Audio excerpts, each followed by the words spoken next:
થઈ ત્યારે લોકો બધા મારી સાથે સંમત થયા।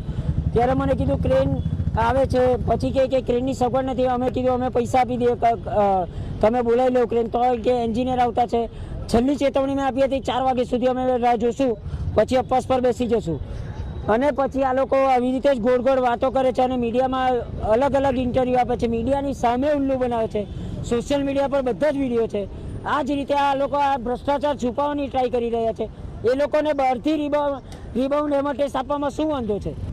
જ્યારે અમે કીધું કે અમે ક્રેન આપીએ, પૈસા બી અમે ચૂકવીએ, તો કે અમારા અધિકારી અમારા સાહેબને પૂછવું પડે, તે વાપીથી નીકળેલા છે ને તે 15 મિનિટમાં આવે છે। 4 વાગ્યા સુધી કોઈ આવ્યું નહીં। 4 વાગે અમે ઉપવાસ પર અહીં બેસી ગયા ને 5 વાગે ઇન્જિનિયર જે અને સાઇટ ઇન્જિનિયર હતા તે સોશિયલ મીડિયામાં આપે છે કે ગાંધીનગરની ટીમ ગઈકાલે અહીંથી સેમ્પલ લઈ ગઈ છે, તે અમારી જે જવાબદારી છે પૂરી થઈ ગઈ।